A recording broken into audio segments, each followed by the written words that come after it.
নমস্কার বন্ধুরা, care recipe বক্সে সকলকে স্বাগত। আজ আমি শেয়ার করতে চলেছি দুর্দান্ত স্বাদের ভেজিটেবিল চপ। একদম ঘরোয়াভাবে তৈরি করব, আর এটা খেতে কিন্তু অসাধারণ। চলুন বন্ধুরা, তাহলে দেখে নেওয়া যাক ভেজিটেবিল চপের জন্য কি কি লাগবে বা কি কি নিয়েছি।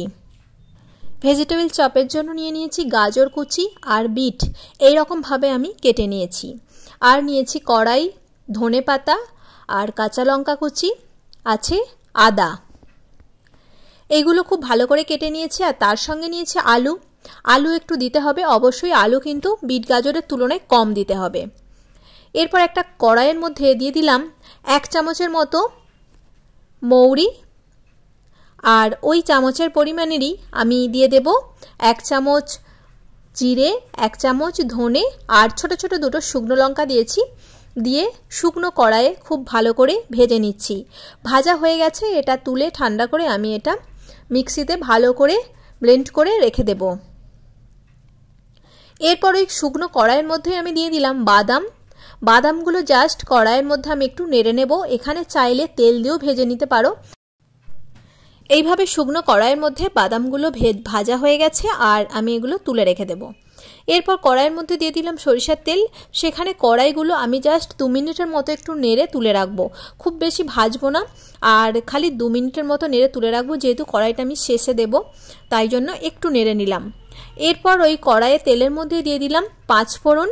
5 ফোড়নটা একটু ভাজা হয়ে গেলে দিয়ে দিলাম কাঁচা লঙ্কা কুচি। এরপর কাঁচা লঙ্কার 5 ফোড়ন একটু ভাজা ভাজা করে নেব। তারপর তার মধ্যে আমি দিয়ে দেব আদা বাটা। আদাটাও খুব ভালো করে নেড়ে নেব। আদা, 5 ফোড়ন এবং কাঁচা লঙ্কা খুব ভালো করে ভাজা হয়ে এলে যখন একটা খুব সুন্দর একটা গন্ধ বেরোবে, তখন তার মধ্যে আমি দিয়ে দেব বিট আর গাজর কুচি। বিট গাজর কুচি দিয়ে খুব ভালো করে নাড়তে থাকবো, আর এই সময় গ্যাসের ফ্লেমটা একটু কমিয়ে রাখবো। এরপর দিয়ে দেব আলু। আলু কুচিটাও ওর মধ্যেই দিয়ে দেব। আমি আর আলাদাভাবে আলু সেদ্ধ করলাম না, একসঙ্গেই সব করে নেব। এরপর নেড়ে এর মধ্যে আমি লবণ দিয়ে দিলাম, যাতে সবজি থেকে জল বেরিয়ে যায়। তাহলে আর আমি এখানে আলাদা করে কোনো জল ব্যবহার করব না। জল ব্যবহার করলে কিন্তু পুরটা খুবই পাতলা হবে, তাই একটু আঁট যাতে পুর হয়, তাই জল ছাড়াই এইভাবে আমি সবজিটা তৈরি করব। এটা চাপা দিয়ে দিয়ে অনবরত নাড়তে হবে। আর এই দেখো কত জল বেরিয়ে গেছে, এই জলেই আমার সব সবজি সেদ্ধ হয়ে যাবে। এইভাবে একবার করে চাপা খুলে খুলে মাঝে মাঝে নেড়ে দিয়েছি। আর এরপর আমি দেখে নেব যে সবজিগুলো আমার সেদ্ধ হয়েছে কিনা। খুব ভালো মতো ভাবে সেদ্ধ হয়ে গেছে, একদম আমি গলিয়ে ফেলবো না। এরপর এখানে আমি একটা ডাল কাটার সাহায্যে এগুলো একটু ম্যাশ করে নেব। একটু আমি ঘেটে দেব, আলুগুলো সব খুব ভালো করে ঘেটে দেব। গাজর আর বিটটা একটু কিছু কিছু গোটা থাকবে, একদম আমি ঘাঁটবো না। এই রকমভাবে আমি ঘেটে নিয়েছি সবজিগুলো। আর সবজিগুলো দেখো বন্ধুরা কতটা ঝরঝরে হয়েছে, এই রকম শুকনো শুকনো হবে। এই পর্যায়ে আমি যে ভাজা মশলাটা তৈরি করেছিলাম সেটা এর মধ্যে পুরোটাই দিয়ে দিলাম। দিয়ে মশলাটাও ওই সবজির সঙ্গে ভালো করে মিশিয়ে নিতে হবে। এরপর এর মধ্যে আমি দিয়ে দেব ভেজে রাখা বাদাম আর কড়াই, সেগুলো দিয়ে খুব ভালো করে মিশিয়ে নেব। এই রকম শুকনো শুকনো পুর হলে তবেই ভেজিটেবিলটা খেতে ভালো লাগবে, আর না হলে ভিতরটা কিন্তু খুবই পাতলা হয়ে যাবে, সবজিটা খেতে ভালো লাগবে না। এরপর এর মধ্যে আমি দিয়ে দিলাম একটু চিনি আর ধনেপাতা। আমি 1 চামচের মতো এখানে চিনি দিয়েছি, আর ধনেপাতা কুচি দিলাম। দিয়ে সবগুলো আমি 5 মিনিটের মতো ভালো করে নেড়ে নেব। এই দেখো বন্ধুরা, একদম আমার ভেজিটেবিলের জন্য পুর হয়ে গেছে। এটা আমি ঢেলে নেব। এই যে আমি ঢেলে এটা রেখে দিয়েছি।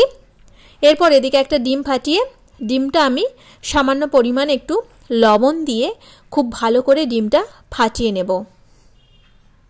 এটা আমি কোটিংয়ের জন্য ব্যবহার করছি, এখানে চাইলে ময়দা বা কর্নফ্লাওয়ার গোলাও দিতে পারেন। আর নিয়ে নিয়েছি লেড়ো গুঁড়ো। এরপর আমি এই যে পুরটা দিয়ে ভেজিটেবিলের আকার করে নিচ্ছি, চপের আকার করে নিচ্ছি। এইরকমভাবে একটু বেশি করে নিয়ে খুব সাবধানে একটু চেপে চেপে এইরকমভাবে করে নিতে হবে। এইভাবে আমি পুরো পুরটা দিয়ে ভেজিটেবিল চপটা তৈরি করে নিলাম। এরপর আমি কোটিং করতে চলে যাব। আমি দুটো করে কোট করব, এইভাবে গোলাই দিলাম। তারপর আমি লেড়ো গুঁড়ো দিলাম, তবে বেড কামচের থেকে কিন্তু লেড়ো গুঁড়ো দিলে বাইরেটা খুব ভালো মুচমুচে হয়। এরপর আরও একবার ডুবিয়ে নিলাম। এরপর আবারও লেড়ো গুঁড়ো দিয়ে দিলাম। এইভাবে দুকোট করে দিলে বাইরেটা খুব সুন্দর, কোটিংটা ভালো হয়। এই রকমভাবে দুকোট করে প্রত্যেকটা ভেজিটেবল চপে আমি সুন্দর করে ধরে ধরে কোট করে নেব। এটা খুব ভালো করে ধরে ধরে করতে হবে যাতে কোনো জায়গায় ফাঁকা না রয়ে যায়। চারি সাইডটাই এইভাবে করে নিয়েছি সবগুলো। এরপর কড়াইয়ের মধ্যে সাদা তেল দিয়ে দিয়েছি, দিয়ে তেলটা খুব ভালো করে গরম হয়ে গেলে তার মধ্যে এই ভেজিটেবল চপগুলো একটা করে দিয়ে দিলাম, দিয়ে খুব ভালো করে ভেজে নিতে হবে। এখানে আমি একটু বেশি পরিমাণে দিয়ে দিচ্ছি, দিয়ে এইভাবে একটু ওপর থেকে তেল ছড়িয়ে দিচ্ছি।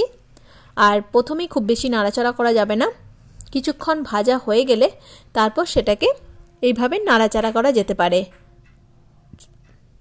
প্রথমে গ্যাসের ফ্লেমটা হাই রাখতে হবে, তারপর একটু কমিয়ে ভেজে নিতে হবে। এটা ভাজতে খুব বেশি সময় লাগবে না, যেহেতু ভিতরের পোরটা একদম তৈরি করা আছে, তাই বাইরেরটা যতক্ষণ না একটা গোল্ডেন কালার আসছে ততক্ষণ পর্যন্ত ভেজে নিতে হবে। তাই এটা 3-4 মিনিটের মধ্যেই ভাজা হয়ে যাবে। এইভাবে উল্টে পাল্টে আমি সবগুলো খুব সুন্দর করে লালচে করে ভালো করে ভেজে নিয়েছি এবং বাইরেটা কিন্তু খুব সুন্দর একটা মুচমুচে আর শক্ত কোটিং হয়েছে। এরপর সব তুলে নেব। দেখতেই পেলেন বন্ধুরা কত সহজে তৈরি হয়ে গেল দুর্দান্ত স্বাদের ভেজিটেবল চপ। এখন তো বাজারে শীতকালে বিট গাজর খুবই পাওয়া যাচ্ছে, এইভাবে খুব সহজেই কিন্তু বাড়িতে তৈরি করে নিতে পারবেন। আর এটা কিন্তু খেতে অসাধারণ হয়েছিল।